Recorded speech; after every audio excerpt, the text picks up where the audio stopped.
Good morning guys. Last वाले lecture में मैंने आपको बताया था कि Q√2 over Q is a vector space, वो हमने प्रॉपर तरीके से सॉल्व किया था। आज भी हम वेक्टर स्पेस के ही कुछ एग्जांपल्स लेंगे और प्लस में थोड़ा सा और एक्स्ट्रा प्रॉपर्टीज़ और वेक्टर स्पेस पढ़ेंगे। तो पहले तो मैं एग्जांपल से ही स्टार्ट करती हूँ ताकि वेक्टर स्पेस की प्रॉपर्टीज़ हमें ऑन हैंड लर्न हो जाएं। तो आपका एग्जाम्पल है, is the set of all polynomials over R with the constant term 1 a vector space. ये कह रहा है कि आप कलेक्शन ऑफ ऑल पॉलिनोमियल्स लो। ओवर आर का मतलब है पॉलिनोमियल्स के जो कोफिशिएंट हैं वो आपके आर से हैं, बट उनमें रेस्ट्रिक्शन ये है प्रिसाइजली उनकी कांस्टेंट टर्म आपकी 1 होनी चाहिए। It is a vector space और नॉट। सो वी कैसा है, इसका मतलब वी कैसा है हमारा 1 + a1x + a2x² plus and so on all set of polynomials where the constant coefficients are from field of real numbers with usual addition of polynomials को add करना हमें आता है। मैंने लास्ट वीडियो में आपको बताया था कि जो लाइकवाइज पावर्स कोफिशिएंट्स हैं उन्हें हमें ऐड कर देना है प्रॉपर्ली। और स्केलर मल्टीप्लिकेशन कैसे है, हर कोफिशिएंट में उस स्केलर का मल्टीप्लाई कर देना है। तो अब आपको ये चेक करना है कि क्या ये वेक्टर स्पेस है या नहीं है। ऐसे क्वेश्चंस कॉम्पिटिटिव लेवल पर या इंटरव्यू में बहुत पूछे जाते हैं। तो थोड़ा सा हमें दिमाग लगाने की ज़रूरत है यहाँ पर कि अगर हम सारी प्रॉपर्टीज़ को लेके बैठ गए तो बहुत देर लग जाएगी, क्योंकि कभी कभी काम करते करते इंट्यूशन भी आने लगता है कि हाँ ये नहीं होगा या हाँ इसके होने के चांसेस हैं। तो अगर हम थोड़ा सा देखें प्रिसाइजली, क्योंकि इसका कांस्टेंट टर्म 1 है, तो मुझे इतना पता है कि अगर मैंने इस कांस्टेंट टर्म में किसी स्केलर का जैसे ही मल्टीप्लाई किया तो ये कांस्टेंट टर्म तो डिस्टर्ब हो जाएगी इसकी। इसका मतलब यहाँ प्रॉब्लम हो सकती है स्केलर मल्टीप्लिकेशन में। उसके लिए मैंने क्या किया, एक स्केलर पिकअप किया, 2 आप 3 ले सकते हो, 4 1/2 what ever the scalar you can pick up. fx एक पॉलिनोमियल मैंने पिकअप कर लिया आपके v से, 2 × fx मतलब कि स्केलर मल्टीप्लिकेशन किया तो ये बन गया 2 + 2 a1x। अब जो ये वाला पोर्शन है ये तो सारा ठीक है, क्योंकि ये तो अभी भी कोफिशिएंट आर से है, ये भी कोफिशिएंट आर से है, इसमें तो कोई दिक्कत नहीं है। लेकिन जो ये कांस्टेंट टर्म है, दिस हैज़ बीन डिस्टर्ब्ड। अब ये क्या है, which is a polynomial but does not belong to v since the constant term is not 1। Constant term आपकी 1 होनी चाहिए थी। एक तरीका तो ये है। दूसरा तरीका ये है कि आप इसी तरीके के 2 पॉलिनोमियल्स को पिकअप करो। जैसे कि अगर मैं आपको कहूँ कि fx तो आपने ले लिया 1 + a1x + a2x² and so on, और मान लिया दूसरा पॉलिनोमियल ले लिया 1 + b1x + b2x² plus and so on. अगर मैं fx और gx दोनों को ऐड भी कर देती हूँ तो ये बन जाएगा 2 + a1 + b1। लाइकवाइज पावर्स के कोफिशिएंट्स को हम ऐड करेंगे, यही हमारा यूजुअल तरीका होता है। अब देखो इसे यहाँ से भी फेल किया जा सकता है। ये तो ठीक है, ये कोफिशिएंट तो आपके अभी भी आर में से हैं, पीछे का पॉलिनोमियल तो एकदम ठीक है, लेकिन आगे वाले में तो फिर से डिस्टर्बेंस हो गया। ये 1 होनी चाहिए थी लेकिन ये तो 2 हो गई। That does not belongs to v। This imply that v is not closed under addition. This imply v is not a vector space. तो 2 तरीके हैं इसे फेल कराने की, ये है और। यहाँ पे आप कहोगे this imply v is not a vector space, right.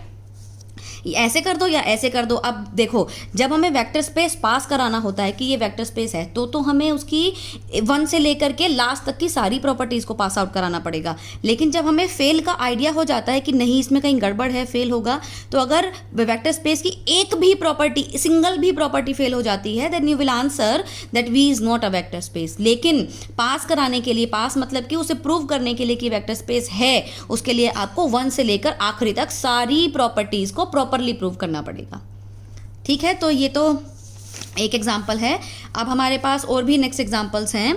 Late V be the set of all pairs मैं आपसे सेकंड वीडियो में डिस्कस कर चुकी हूँ, x, y of real numbers and let f be a field of real numbers.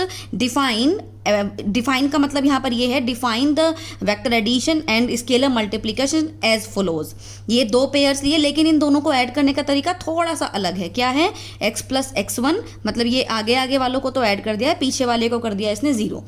फिर scalar multiplication कैसे किया, आगे वाले में c की मल्टीप्लाई कर दी है। ये c आपका ऑब्वियसली आपको पता है कि फील्ड से होता है, फील्ड ऑफ रियल नंबर्स है तो हम r ही लिख देते हैं। comma 0 is V with these operations a vector space over the field of real numbers। तो अगेन अब थोड़ा सा इंट्यूशन आना आप लोगों को शुरू हो जाना चाहिए, क्योंकि हमने बहुत सारे एग्जांपल्स कर लिए हैं वेक्टर स्पेस के। देखिए अब यहाँ पर क्या है कि या तो हम एक एक करके शुरू करते हैं। पहला क्या होता है वेक्टर स्पेस के लिए, पहले closure with respect to addition होना ही चाहिए। तो हमें पता है कि ये एक टपल है, पेयर है, ये एक पेयर है, दो पेयर को मैं इस रूल से ऐड करूंगी, बनेगा तो अभी भी पेयर ही, और ये वाला एलिमेंट तो अभी भी आर में ही होगा। तो इसका मतलब एडिशन में तो कोई समस्या नहीं आने वाली है। ऐसे ही आप चेक कर सकते हो कि इसमें एसोसिएटिविटी में भी कोई समस्या नहीं आएगी, आप आराम से पास आउट कर जाओगे एसोसिएटिविटी को। अब आते हैं आइडेंटिटी पर, चेक करके देखते हैं कि क्या यहाँ पर एग्जिस्टेंस ऑफ आइडेंटिटी एलिमेंट है कि नहीं है। आइडेंटिटी एलिमेंट कहता क्या है कि एक वेक्टर पिकअप करो वेक्टर्स इससे V से, और यहाँ पर एक ऐसा एलिमेंट ऐड करो, ऐसा एलिमेंट ऐड करो कि ऐड करने के बाद यही का यही आ जाए। यही डेफिनेशन होती है आइडेंटिटी की, मैंने आपको बताई थी। तो लेफ्ट में देखते हैं इनको ऐड करने का रूल क्या है, ये रहा, इसको मैंने ऐड करके इस हिसाब से लिख दिया। अब ये तो दो पेयर हैं, दो पेयर इक्वल आपके तभी होते हैं जब ये पहले इक्वल हों और जो ये लास्ट वाले कोऑर्डिनेट्स हैं ये दोनों भी इक्वल हों।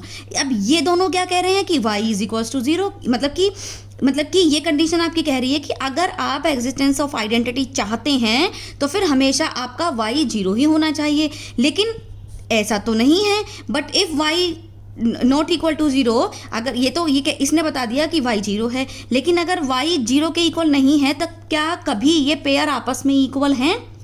अगर y नॉन जीरो है तो क्या ये कभी पेयर आपस में इक्वल है? ये तो आपस में इक्वल नहीं है। इसका मतलब कि ये आइडेंटिटी की कंडीशन को फॉलो करता ही नहीं है, क्योंकि मैंने तो आइडेंटिटी की कंडीशन अप्लाई करने के बाद ही काम स्टार्ट किया था। तो there does not exist identity element. बस एक प्रॉपर्टी फेल कराना, इसको फेल कराने के लिए बहुत है, आगे जाने की ज़रूरत ही नहीं है, क्योंकि आपकी आइडेंटिटी एलिमेंट की एग्जिस्टेंस यहाँ आपको नहीं दिख पा रही है। ठीक है, अब ऐसे ही आपका एक और एग्जांपल है। Suppose V be the set of all pairs X and Y of real numbers and F be the field of real numbers where the vector addition and scalar multiplication is defined by X Y plus X. इस तरीके से define है, मतलब कि दो vectors को आपको ऐसे ऐड करना है, स्केलर मल्टीप्लिकेशन आपको कुछ ऐसे करना है। तो मैं सिर्फ इसका आंसर बता रही हूँ आपको, आंसर है नो। इसे ट्राई आप लोग खुद करेंगे, एक बार आप कमेंट बॉक्स में करके बताइएगा कि कौन सी प्रॉपर्टी यहाँ पर फेल हो रही है, क्योंकि इसी चीज़ की प्रैक्टिस हमें करनी है। तो हम एग्जाम्पल सॉल्व करेंगे और प्रैक्टिस भी करेंगे, तो थोड़ा सा इंट्यूशन लगना स्टार्ट हो जाएगा। नाउ यू विल ट्राई कि कैसे हम कह सकते हैं this is not a vector space. तो आप एक एक करके अपनी प्रॉपर्टी को चेक करना शुरू करना, तो आप पहुँच जाओगे कि यहाँ तक इस पर आकर के हमें नहीं मिल पा रहा है। तो ये तो थे आपके एग्जाम्पल्स ऑफ वेक्टर स्पेस। अब नेक्स्ट आता है आपका some general properties of vector space. अब ये वो प्रॉपर्टीज़ हैं जिनका हम फ्रीक्वेंटली यूज़ करेंगे आगे, लेकिन कभी कभी क्या होता है कि इनके प्रूविंग देखना हम भूल जाते हैं, इनकी प्रूविंग को हम नहीं देखते हैं। बस इतना एक ऑन हैंड आ जाता है कि भाई ऐसा ऐसा होता है, ये 0 होता है, ये 1 होता है, ये 0 होता है। लेकिन कैसे होता है इसको एक बार डिस्कस कर लेंगे तो फिर आगे तक आप भूलोगे नहीं। थ्योरम है आपकी, थ्योरम नंबर 1 है आपकी, suppose V be a vector space over the field of real numbers. और ये जो मैंने डार्क 0 लिखा है, इस डार्क 0 का मतलब होता है बोल्ड 0। बोल्ड 0 का मतलब होता है 0 vector in your vector space of V। Then A कोई भी फील्ड में से पिकअप किया, A scalar multiplication with the 0 vector is equal to 0 vector. 0 vector in this is not the 0 vector, this is just 0 from your field, this is just 0 from your field equals to 0। this is इस तरीके की properties हैं। तो हम एक एक करके discuss करते हैं। मैं पहले पहली प्रॉपर्टी उठाती हूँ।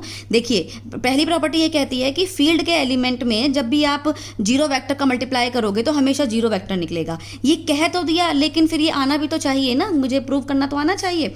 तो क्या होता है, देखिए ये है A dot 0 vector, this is equal to A। इस 0 को आप 0 प्लस 0 लिख सकते हो। क्यों लिख सकते हो? क्योंकि आपको पता है 0 वेक्टर का मतलब है ये इसका आइडेंटिटी एलिमेंट है आपके वेक्टर स्पेस का। और आइडेंटिटी एलिमेंट की प्रॉपर्टी होती है कि इस आइडेंटिटी एलिमेंट को आप किसी में भी ऐड करोगे तो वो वही सेम आंसर देगा। किसी में भी ऐड करने का मतलब है हम उसे खुद में भी तो ऐड कर सकते हैं, तो ये समस्या थोड़ी ना है, तो वो वही देगा आपको आंसर।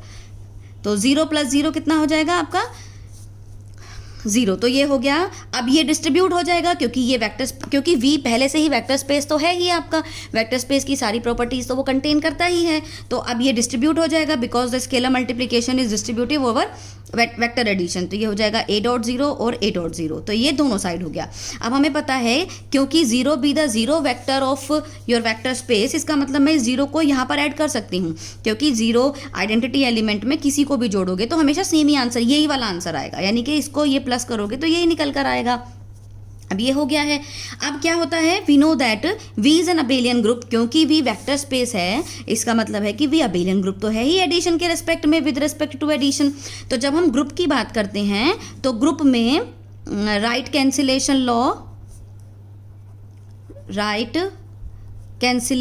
लॉ पढ़ते हैं हम कि अगर A plus C equals to B plus C है, this imply A equals to B।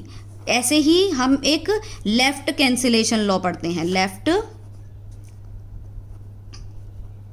Left cancellation law पढ़ते हैं कि अगर C plus A equals to C plus B है तो A is equals to B। ये लेफ्ट कैंसिलेशन लॉ होता है ग्रुप थ्योरी में। तो जब हम यहाँ पर राइट कैंसिलेशन लॉ अप्लाई करेंगे तो राइट कैंसिलेशन के हिसाब से तो ये इससे कैंसिल हो गया, लेकिन हम कैंसिल करते नहीं हैं। यहाँ कैंसिलेशन का मतलब होता है इनके एडिटिव इनवर्स को दोनों साइड जोड़ देना।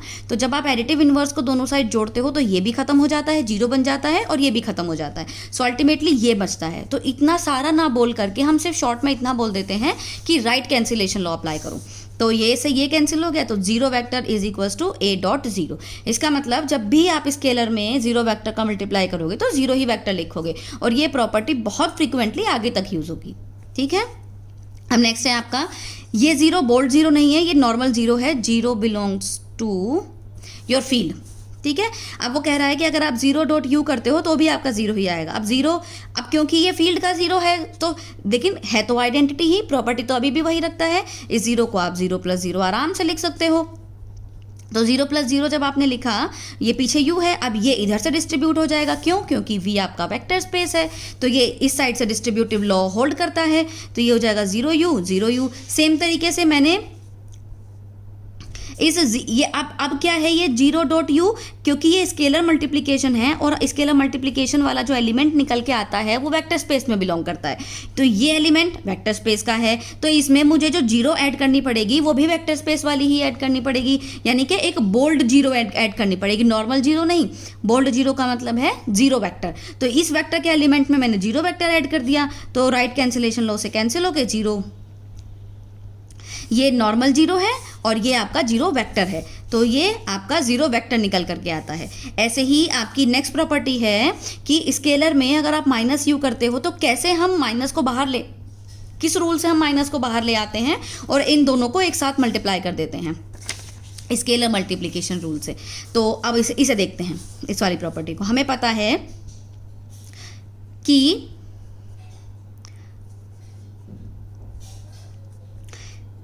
ये थोड़ा सा मतलब किसी चीज़ को प्रूविंग करने के लिए, ऐसे इसे प्रूविंग करने के लिए ये थोड़ा सा एक सेटअप है।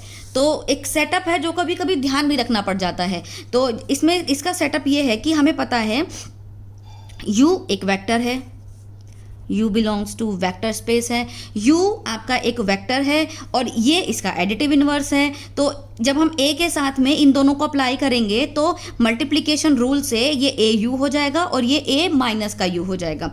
लेकिन ये एलिमेंट वेक्टर और उसका एडिटिव इनवर्स मिल करके तो 0 वेक्टर देते हैं, क्योंकि हमने तो पढ़ा है एडिटिव इनवर्स की डेफिनेशन, ये 0 देता है। This is equals to au plus a minus u। A0 कितना होता है, ऊपर पढ़ा है अभी आपने, A0 इक्वल्स टू 0 होता है। ये हो गया 0, ये वेक्टर इक्वल्स टू 0 वेक्टर हो गया, ये बन गया au plus a minus u। अब मैंने आपको बताया था एडिटिव इनवर्स के बारे में, मैंने आपसे डिस्कस किया था जब हम वेक्टर स्पेस की बात कर रहे थे कि जब a, जैसे कि अब अगर हम a की बात कर रहे हैं तो a में यहाँ पर कौन सा एलिमेंट वेक्टर एडिशन के हिसाब से जोड़ें कि वो आपका आइडेंटिटी एलिमेंट दे दे। तो जो जब आ जाता है तो इस एलिमेंट को हम इसका एडिटिव इनवर्स बोलते हैं। ये इसका एडिटिव इनवर्स है का मतलब, ये अगर मैं इसे b बोलूं तो b is equal to minus का a। एडिटिव इनवर्स का मतलब होता है ऐसा। तो अब यही सेम लाइन आप यहाँ लगाओ, इन दोनों को जोड़ने पर, वेक्टर एडिशन करने पर 0 आ रहा है। इसका मतलब कि ये दोनों ही एक दूसरे के एडिटिव इन्वर्स हैं, लेकिन फिलहाल मेरी ज़रूरत जो है मैं तो उसी हिसाब से देखूंगी। ये माइनस ऑफ AU, तो वो हमें दिख ही रहा है, ये इसका एडिटिव इन्वर्स है, का मतलब this is equals to minus of AU। Additive inverse को हम माइनस का करके लिखते हैं, लेकिन उस माइनस का मतलब एग्जैक्टली घटा देना नहीं होता है, वो घटाना और जोड़ना आपके वेक्टर एडिशन के हिसाब से चलता है। तो ये इसका क्या है, एडिटिव इन्वर्स, दिस, इसलिए this is same as minus का AU। तो ये इस रूल से आ जाता है आपका।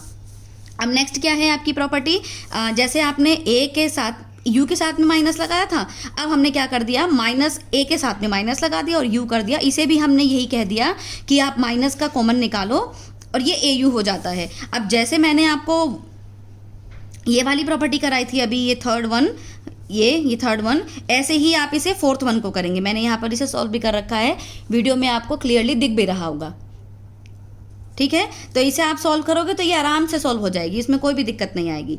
अब एक और आपकी फिफ्थ प्रॉपर्टी है, मैं फिफ्थ डिस्कस करने जा रही हूँ। फिफ्थ वाली प्रॉपर्टी कहती है कि AU minus V equals to AU minus AV।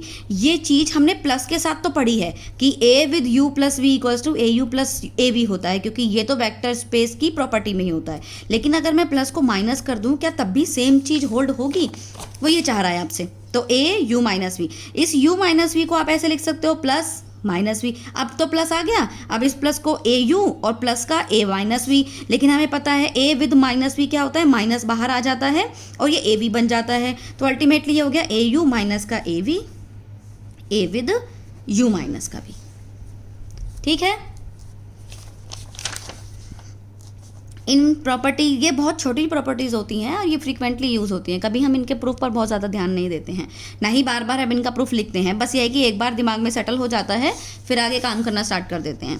Next है कि अगर ये एक वेक्टर है, ये एक स्केलर है, ये एक वेक्टर है, तो इन दोनों की प्रोडक्ट करके जीरो वेक्टर निकल कर आता है। अगर जीरो वेक्टर आता है तो फिर A जीरो होगा या फिर आपका U जीरो होगा, वो ये कह रहा है। देखो मैंने दोनों जीरो में डिफरेंस किया है, इसको नॉर्मल जीरो बनाया है और इसको बोल्ड जीरो बनाया है, क्योंकि ये वेक्टर के इक्वल है और वो एक स्केलर के इक्वल है। तो इसको देख लेते हैं। अब हम मानते हैं कि मान लो AU आपका जीरो, मतलब ये मानना नहीं है, ये तो है ही आपका, AU जीरो है, तो आपको दिखाना है कि या तो A जीरो होगा या फिर U जीरो होगा। तो एक एक करके दिखा लेते हैं। AU इक्वल्स टू जीरो है, देन हमने मान लिया कि A तो नॉन जीरो है, ठीक है। पहले हम खुद से मान के चल दिए A नॉन जीरो है, तो फिर आपका दिखाना क्या होता है कि अगर A नॉन जीरो है तो इसका मतलब आपको लाना है कि फिर आपका U जीरो ही होना चाहिए, ये आपको लेकर आना है। तो अगर A नॉन जीरो है, इसका मतलब A तो आपका फील्ड में से है, A कहाँ से है आपका, फील्ड में से। अब ये अगर नॉन जीरो एलिमेंट है तो फील्ड में मल्टीप्लिकेशन यानी कि सेकंड ऑपरेशन के रेस्पेक्ट में हर नॉन जीरो एलिमेंट का इन्वर्स एग्जिस्ट करता है। ये मैंने फर्स्ट डे जब आपको फील्ड की डेफिनेशन बताई थी तब बताया था। इसका मतलब A क्योंकि नॉन जीरो है तो इसका इन्वर्स एग्जिस्ट करेगा, since A is the non zero element of your field. अब मैंने क्या किया, अगर इन्वर्स एग्जिस्ट करता है तो इन्वर्स से इस साइड भी मल्टीप्लाई कर दिया और इन्वर्स से इस साइड भी मल्टीप्लाई कर दिया, ये कर रखा मैंने। A इन्वर्स, ये रहा AU, और A इन्वर्स और ये रहा जीरो। तो ये क्या बन गया, ये ब्रैकेट को तो हम आगे पीछे कर ही लेंगे, क्यों, क्योंकि वेक्टर स्पेस की प्रॉपर्टी होती है कि A B U, तो हम इनको एक साथ कर सकते हैं।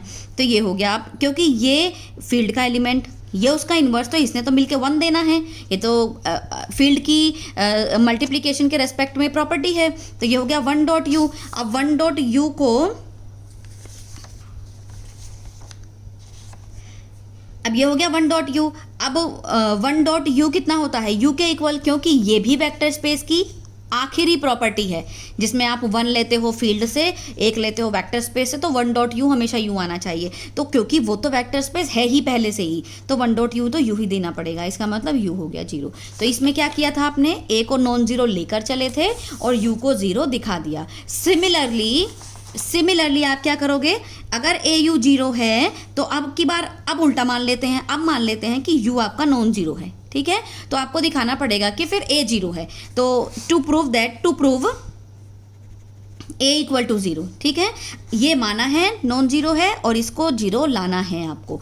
तो अब देखो, हो सकता है कि ये डायरेक्टली ना आए, तो इसके लिए हमने क्या किया, कंट्राडिक्शन मान लिया। कंट्राडिक्शन क्या मान लिया, दिखाना तो ये था a 0, मैं मान के चल दी कि a आपका नॉन जीरो है, ठीक है। अगर a आपका नॉन जीरो है तो सेम प्रोसेस लगाओ, a इनवर्स एग्जिस्ट करेगा। ए इनवर्स अगर एग्जिस्ट करेगा तो इसमें दोनों साइड में अगर ए इनवर्स की मल्टीप्लाई कर दूं तो ये आ जाएगा u इक्वल टू 0। लेकिन ये u इक्वल टू 0 आप क्या मान के चले थे, u तो आपका नॉन जीरो था, मान के चले थे ना। It means you get a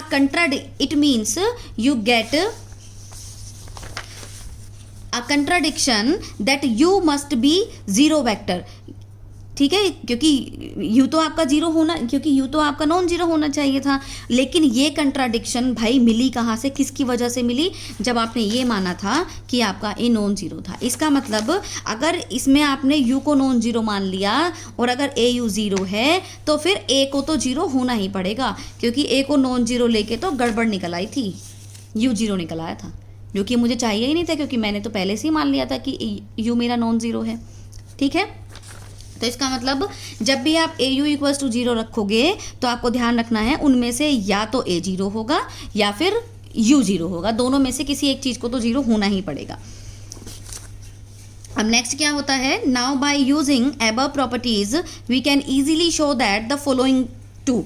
theorem number 2 है आपकी, V be a vector space over the field F, then अगर a और b दो स्केलर्स हैं आपके फील्ड में से, u आपका कोई भी एक नॉन जीरो वेक्टर है v का, देन अगर हमारे पास a u equals to B U है तो हमेशा a इक्वल्स टू बी निकलेगा। ये आप आराम से सॉल्व कर सकते हो वहाँ से, ये जो अभी आपने ऊपर की प्रॉपर्टीज़ पढ़ी हैं वहाँ से आप आराम से सॉल्व कर सकते हो। बल्कि मैं बता भी देती हूँ कि कौन सी प्रॉपर्टी का इसमें यूज़ होने वाला है। यही जो अभी लास्ट वन जो मैंने आपको बताई है ना कि अगर ए यू इक्वल्स टू 0 है तो या तो a 0 होगा या u 0 होगा, वो इन दोनों में यूज़ हो जाएगी। दूसरी है आपकी कि अगर ये दो वेक्टर्स v से हैं, a कोई एक नॉन ज़ीरो एलिमेंट है, non zero must be underlined, क्योंकि तभी आप वो a u इक्वल्स टू 0 का यूज़ कर पाओगे। We have a u equals to a v, तो ये डन है कि u must be equals to v, ठीक है। ये अभी जो आपने ऊपर वाली थ्योरम की लास्ट प्रॉपर्टी पढ़ी है ना, उसी से हो जाएगा ये सॉल्व आराम से। तो ये आपका होमवर्क मान लीजिए कि ये होमवर्क है कि आपको इसे सॉल्व करना है। नेक्स्ट आता है आपका वेक्टर। अब एक बार वेक्टर स्पेस के तो हमने काफ़ी एग्जांपल्स कर लिए हैं, फिर भी आपको लगता है कि कुछ और भी एग्जांपल्स हमें डिस्कस करने की ज़रूरत है तो आप मुझे कमेंट करके बता दीजिएगा, तो मैं और एग्जांपल्स को डिस्कस कर दूंगी। फिलहाल थोड़ा सा आगे बढ़ जाते हैं, वेक्टर सब स्पेस, ठीक है। जैसे कि आप जब सेट पढ़ते हो तो थोड़ा सा सेट के बारे में जानते हो, फिर जब सेट के बारे में जान लेते हो तो फिर उसके सबसेट की प्रॉपर्टीज़ को स्टडी करना शुरू कर देते हो। ऐसे ही यहाँ पर है, पहले हम वेक्टर स्पेस को पढ़ते हैं, मतलब पहले बड़े वाले सेट को पढ़ते हैं, फिर जब बड़े वाले सेट की नॉलेज होनी शुरू हो जाती है तो हम उसके प्रॉपर सबसेट्स की बात करने लगते हैं कि क्या प्रॉपर सबसेट्स में कैसी कैसी प्रॉपर्टी होती हैं। तो इसीलिए ही जैसे वहाँ सेट का सबसेट होता है ऐसे ही यहाँ पे स्पेस का सब स्पेस होता है, मतलब वेक्टर स्पेस का वेक्टर सब स्पेस होता है। तो मैं यहाँ पे डेफिनेशन आपको बता रही हूँ पहले। Suppose V is a vector space over the field F and W is the subset of V, then W is called a subspace of V if W itself a vector space over the field F with respect to the same operations of vector addition and scalar multiplication in V। क्या कहा उसने कहा एक subset V का अब space आपका तब होगा जब W अपने आप में वेक्टर स्पेस हो, लेकिन हमें पता है वेक्टर स्पेस होने के लिए हमेशा दो ऑपरेशंस चाहिए होते हैं, एक वेक्टर एडिशन और दूसरा स्केलर मल्टीप्लिकेशन। तो वो कह रहा है वेक्टर एडिशन और स्केलर मल्टीप्लिकेशन आपको वही पिकअप करना है जो पहले से V में चल रहे थे, तो बस वही दो ऑपरेशन लेना है, ये एक सबसेट लेना है और इसको खुद को वेक्टर स्पेस दिखा देना है। Then you can say that W is a subspace. अब आपको पता है किसी भी सेट को वेक्टर स्पेस दिखाने के लिए हमारी बहुत सारी प्रॉपर्टीज़ होती हैं, वो सारी प्रॉपर्टीज़ को आपको पास आउट कराना पड़ेगा, तब जाके ये बनेगा कि हाँ भाई सबसेट लिया था मैंने, सेम वो दोनों ऑपरेशन लिए थे V वाले और मैंने W को अपने आप में एक वेक्टर स्पेस बना दिया है, तो वो सब स्पेस बन गया है, मतलब कि वेक्टर सब स्पेस बन गया है V का। ठीक है, ये होता है। लेकिन इस काम को हमेशा इतने लंबे तरीके से नहीं किया जाता है कि मैं W को उठाऊं फिर W को पूरा वेक्टर स्पेस प्रूव करूं, इतना लंबा हम नहीं करते। हम क्या करते हैं, इसका शॉर्टकट अपनाते हैं।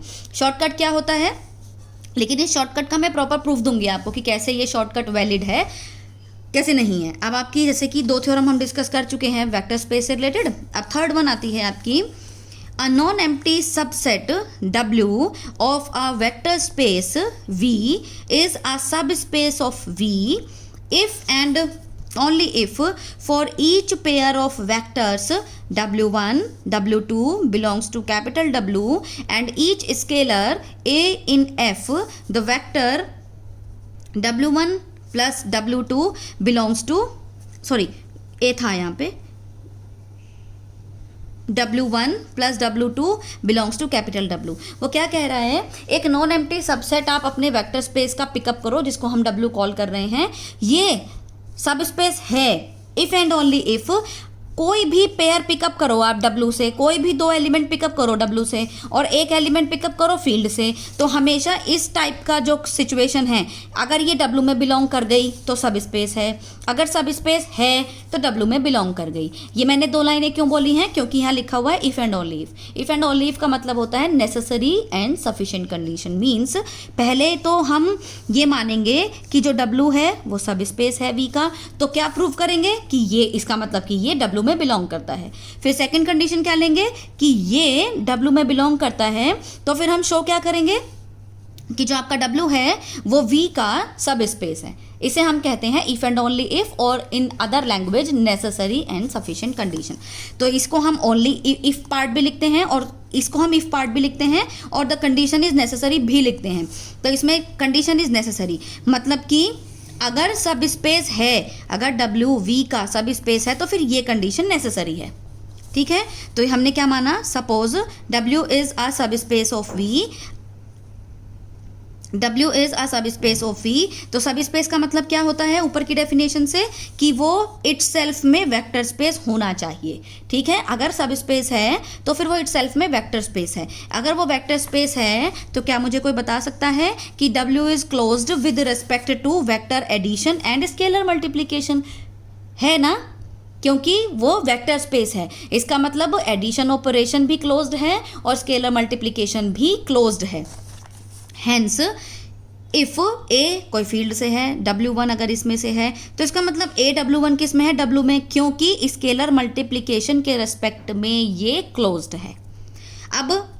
अब देखो, क्योंकि ये W में है तो मैंने इसे ही पिकअप कर लिया, क्योंकि ये एक तो ये एलिमेंट ले लिया, ये W में है, दूसरा मैंने कोई भी ले लिया, W2 ले लिया, तो मुझे पता है क्योंकि W आपका वेक्टर स्पेस है तो वो एडिशन के रिस्पेक्ट में भी क्लोज्ड है। इसका मतलब इन दोनों का जो एडिशन होगा वो भी आपका W में जाएगा क्योंकि वो क्लोज्ड है। So the condition is necessary. आपने दिखा दिया, सब स्पेस आपने पिकअप किया था और इस कंडीशन को इसमें बिलोंग कर दिया। अब हम दूसरा, एक तो इफ पार्ट हो गया, अब ओनली इफ पार्ट कौन सा होगा कि अगर ये कंडीशन है तो फिर V आपका वेक्टर स्पेस है, सॉरी वेक्टर स्पेस तो है ही, फिर W आपका सब स्पेस ऑफ V है। अब आपको ये दिखाना पड़ेगा। तो अब हमने ये भी दिखाया है।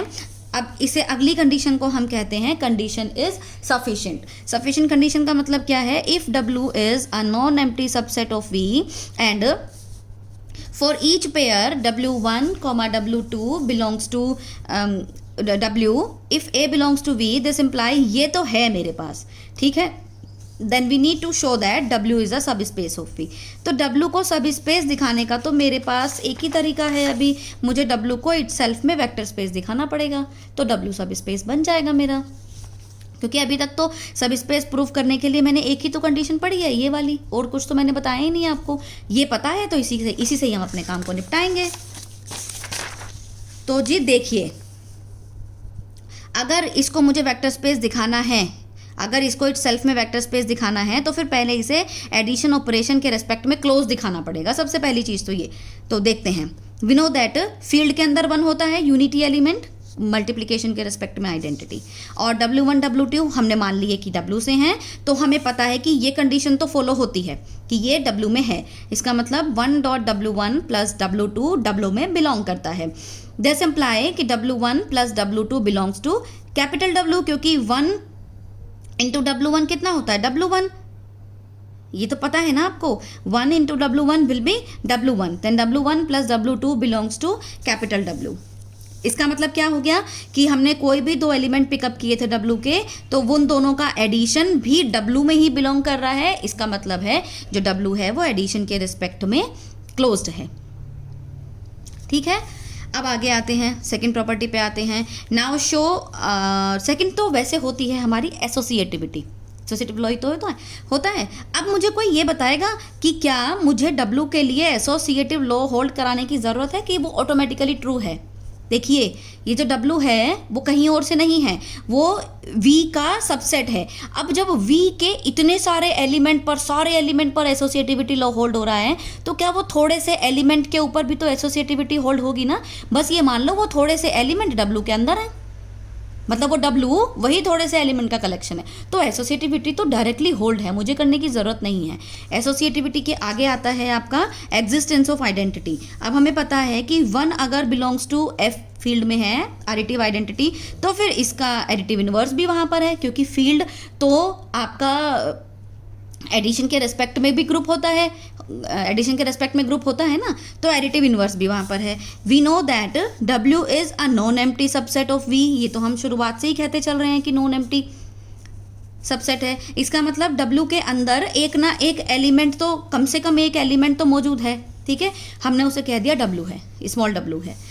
Suppose by the given condition, ऐसा मान लिया हमने कि ये जो A है इसको मान लिया -1, W1 और W2 दोनों को ही हमने सेम एलिमेंट मान लिया W। ठीक है, तो ये क्या आएगा -W प्लस का W। अब -1 इंटू W, अभी अभी मैंने आपको बताया था, मैंने कहाँ आपको बताया था, मैंने ये बताई थी प्रॉपर्टी, ये देखिए ये बताई थी, जब भी स्केलर के साथ में माइनस हो और यहाँ पे वेक्टर लिखा हुआ हो तो आप माइनस को अलग करके इन दोनों को इकट्ठा कर सकते हो, बताया था ना। ऐसे यहाँ पे आ जाते हैं, मैंने माइनस को अलग कर, इनको माइनस को अलग कर दिया, 1W को इकट्ठा कर दिया। अब 1W तो आपका W होता है, इसका मतलब ये हो गया माइनस का W, ये हो गया W। अब हमें पता है दोनों एक दूसरे के एडिटिव इनवर्स है जिस तरीके से लिखे हुए हैं, तो ये आएगा आपका 0 वेक्टर।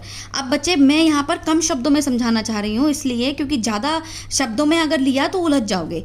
अगर मैं यहाँ से पूछूँ आपसे कि कैसे आपने W प्लस -W को 0 लिख दिया, तो थोड़ा सा आंसर देने की कोशिश करती हूँ। देखिए ये W कैपिटल W में से है, लेकिन ये W पहले तो V में था ना, सबसे पहले तो V में था। अब V के अंदर हर एलिमेंट के एडिटिव इनवर्स को हम कैसे लिखते हैं, माइनस के W से।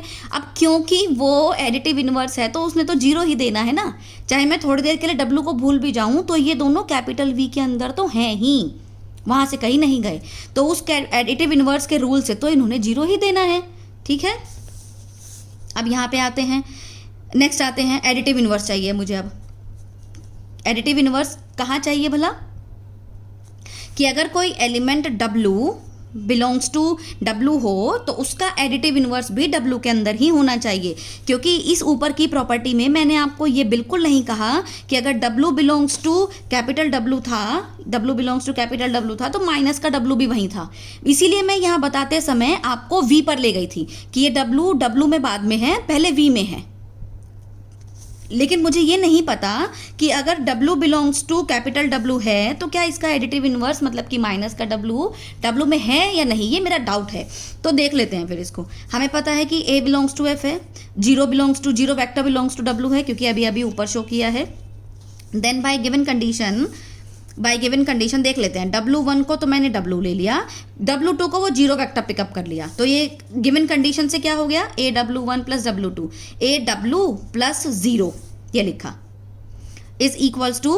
अब देखो, अब फिर से W को भूल जाओ थोड़ी देर के लिए, ये आपका V का 0 एलिमेंट है क्योंकि आपने वहीं से तो पिकअप किया है इसको, प्लस ये दोनों आपके V में है क्योंकि ये भी V में है और ये फील्ड में है, तो स्केलर मल्टीप्लिकेशन है। V के एलिमेंट में एडिटिव इनवर्स आइडेंटिटी जुड़ेगी तो सेम एलिमेंट देगी, यानी कि इसने तो AW ही देना है। अब W आपका कहाँ पर, अब क्योंकि आपकी कंडीशन आपको बता रही थी कि ये बिलोंग्स टू W है, बता रही थी ना, इसका मतलब ये जो सम है वो बिलोंग्स टू डब्लू है, इसका मतलब ये सम तो सॉल्व होके ए डब्लू आ रहा है, इसका मतलब A W belongs to W है।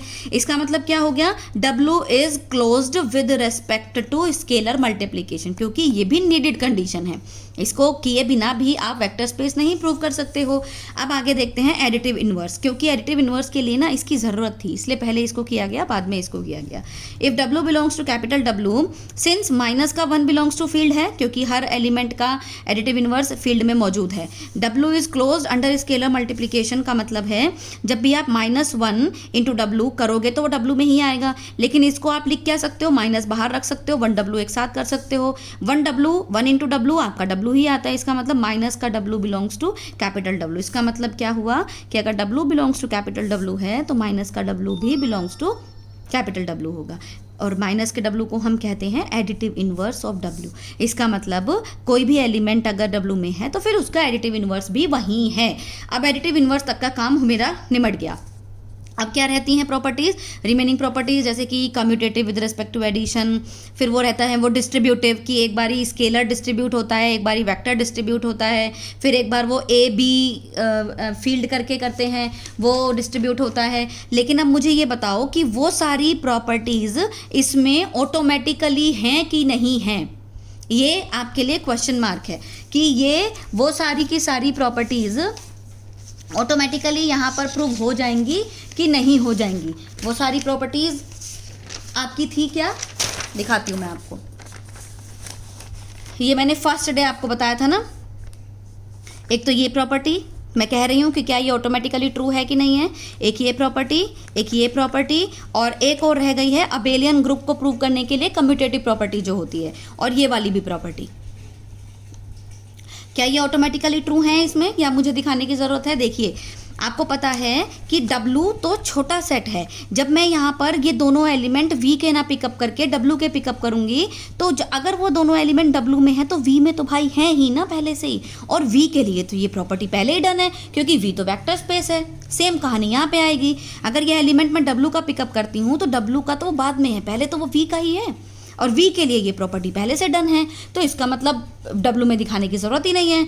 अब देखिए यहाँ पर अगली प्रॉपर्टी पे आइए, अल्फा बीटा विद W का वेक्टर। अब W का जो एलिमेंट है वो V का तो है ही ना, अब V के लिए ये प्रॉपर्टी पहले से ट्रू है क्योंकि V आपका वेक्टर स्पेस है। नेक्स्ट आता है यूनिटी एलिमेंट के लिए, 1 तो पहले से ही F में बिलोंग करता है ही, ये उठाओ W का एलिमेंट।